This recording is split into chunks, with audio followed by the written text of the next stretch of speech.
Olá, meu nome é Beatriz e juntamente com a Ide Bacelar e a Maria Eduarda Alencar, nós vamos apresentar a produção do ácido cítrico para essa atividade da disciplina de Enzimologia 4. Então, um breve histórico do ácido cítrico, ele foi primeiramente descoberto pelo alquimista Jabir ibn Hayyan em 8 d.C. e foi primeiramente isolado e purificado em 1784 por Carl Wilhelm Scheele.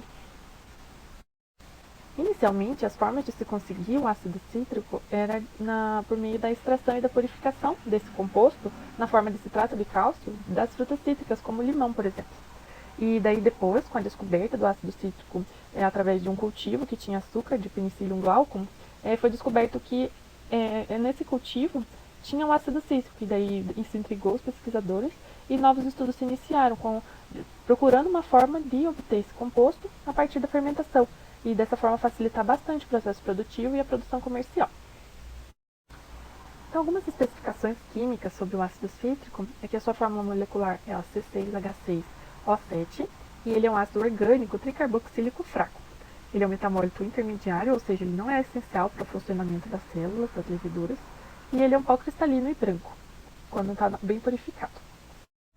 Atualmente, os usos do ácido cítrico dividem-se basicamente em 3 grandes áreas, que é a área farmacêutica, a área industrial e a área de alimentos, sendo que na área de alimentos ocupa cerca de 70% de todo o uso do ácido cítrico.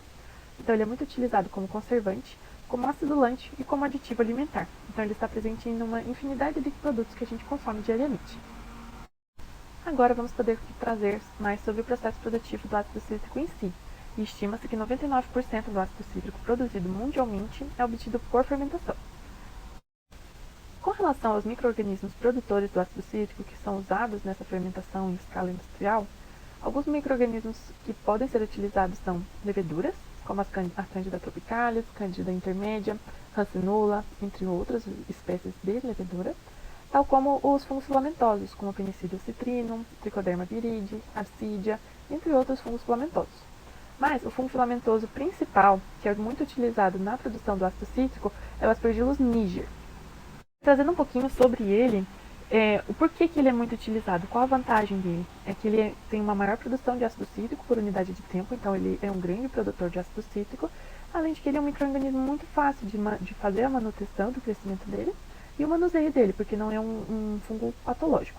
Além de que ele tem uma alta capacidade de fermentar vários tipos de substratos, não apenas substratos base, e ele leva a altos rendimentos de produção de ácido cítrico, portanto ele é muito utilizado. Em relação à rota metabólica promovida pelo micro-organismos aspargilos, a produção do ácido cítrico é resultado do acúmulo desse ácido no ciclo do ácido tricarboxílico, também chamado de ciclo de Krebs, em razão da alteração do padrão de algumas enzimas. E a causa dessas alterações são as mais diversas, desde deficiência de fosfato, nitrogênio, íons manganês, até altas concentrações. A rota metabólica, então, é melhor representada pelo ciclo do ácido cítrico, onde acetil-CoA vai se ligar ao oxalacetato, formando citrato e desencadeando todas as reações do ciclo de Krebs. Para a escolha do meio de cultivo, devem ser levadas em consideração as características físico-químicas da matéria-prima, juntamente com os aspectos econômicos. Assim, esse substrato tem que favorecer a fermentação na obtenção de bons rendimentos do produto de interesse e, associado a isso, ter um menor custo de produção.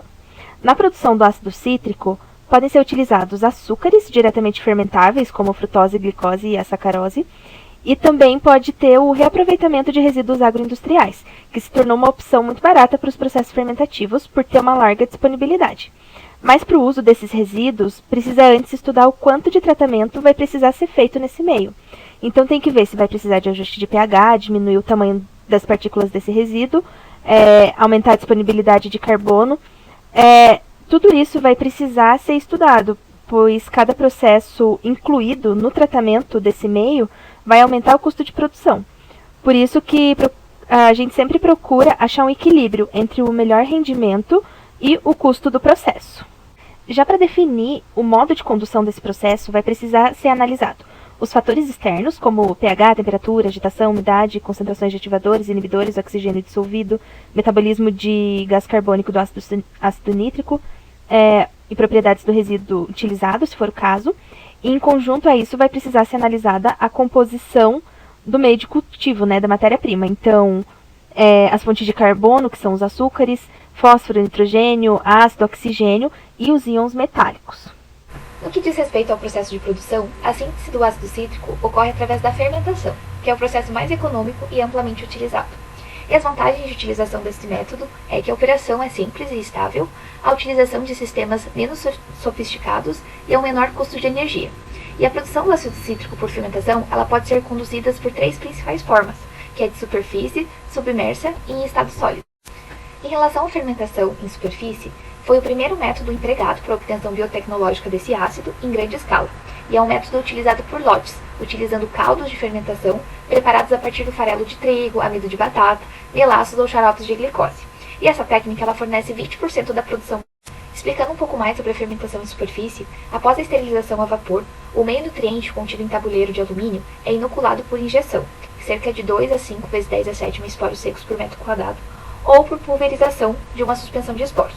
É então incubado de 28 a 30 graus Celsius por 24 horas, onde esses esporos então vão germinar, formando um micélio sobre a superfície. Nesse momento, o pH cai de 6 para 1,5 a 2.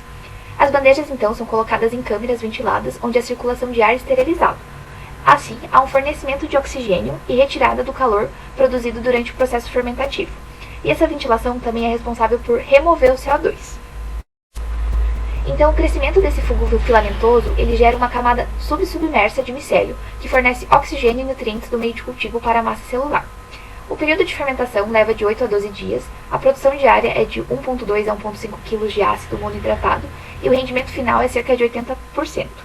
Após a fermentação, então, o conteúdo dessa bandeja é separado em caldo fermentado e tapetes de micélio, que são levados para a retirada do ácido cítrico impregnado. As vantagens desse processo é que requer um baixo investimento de capital, um baixo consumo de energia para o resfriamento, a tecnologia é relativamente simples e tem um alto rendimento do ácido. As desvantagens estão relacionadas aí com o custo de manutenção, que é maior comparado com outros processos como o submerso. Também tem uma dificuldade de limpeza dos tubos, das bandejas e das paredes do reator. Há uma grande necessidade de espaço físico e também o risco de contaminação, a geração de grandes quantidades de calor durante o processo e elevados custos de... Outro método de fermentação é a fermentação submersa. Ela é a técnica mais utilizada para a produção do ácido cítrico e estima-se que 80% da produção mundial utiliza essa técnica para fermentação com o Aspergillus niger. Esse fungo ele vai se desenvolver inteiramente submerso num meio líquido, que pode ser com substrato à base de sacarose, melaço ou glicose, e isso sob agitação. Outras formas também de alimentação, né? Ela pode ser realizada tanto pela batelada simples, pela batelada alimentada ou por sistemas contínuos. Mas geralmente é a batelada simples que é feita nessa fermentação submersa. Bom, então aqui a gente tem um esqueminha da fermentação submersa. Então, nesse tipo de fermentação, os esporos germinam a 32 graus Celsius em um pré-fermentador, utilizando uma solução de melaço contendo 150 gramas por litro de açúcar na presença de íons cianetos, para induzir a formação de um micélio em forma granular. Com os grânulos formados de 0,2 a 0,5 milímetros de diâmetros após 24 horas. Em seguida, eles são utilizados como inóculo a 10%. E após esse período, o pH é reduzido para 4,3. E essa fermentação pode ser em uso de tanques convencionais ou em fermentadores airlift. O rendimento final após 7 a 10 dias é de 70% a 90%, com uma produção final de 110 a 140 gramas por litro. A fermentação submersa ela tem como vantagens a maior produtividade e rendimento, custos operacionais mais baixos, menor risco de contaminação e, quando comparado com a fermentação em superfície, é menos sensível a mudanças na composição do meio de cultivo. E as desvantagens é porque tem um custo elevado de energia, exige instalações mais sofisticadas e, por conta disso, precisa de um pessoal mais especializado e também tem a formação de espuma. Então, embora a fermentação em superfície e a fermentação submersa elas sejam mais usadas, também existe a possibilidade de fermentação em estado sólido. Ela tem como vantagem o baixo consumo energético e também a menor produção de águas residuais. Então, para esse processo, o material sólido ele pode ser composto pelos resíduos agroindustriais, resíduos urbanos ou material sintético. E nesse processo produtivo, o pH inicial ele já é ajustado para 4,5 a 6, com uma temperatura de incubação de 28 a 30 graus Celsius. e o período dessa incubação vai ser de aproximadamente 4 horas.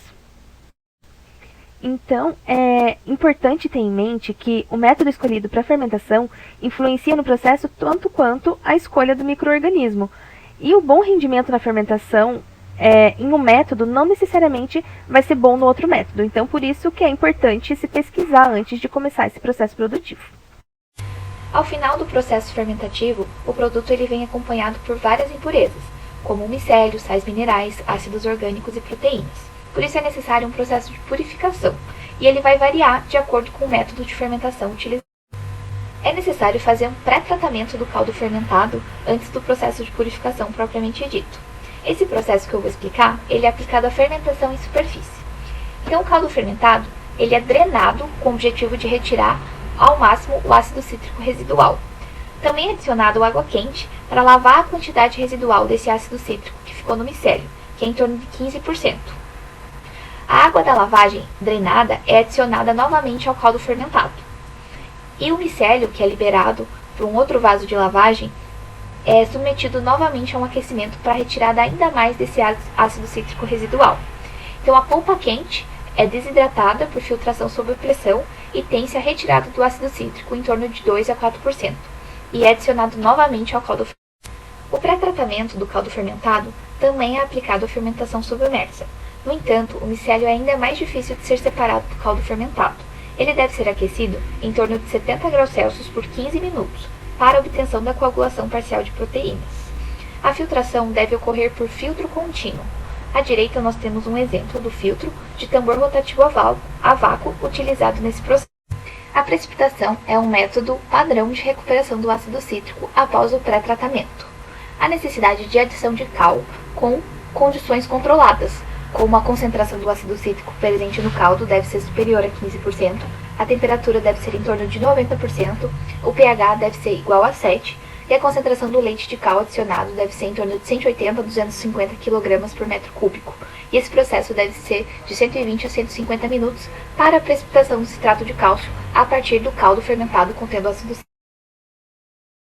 Após isso, a etapa de filtração e lavagem do precipitado, utilizando uma menor quantidade de água quente possível até a máxima remoção das impurezas, para a formação do citrato de cálcio. Após essa formação, há o tratamento com ácido sulfúrico, onde há a formação do ácido.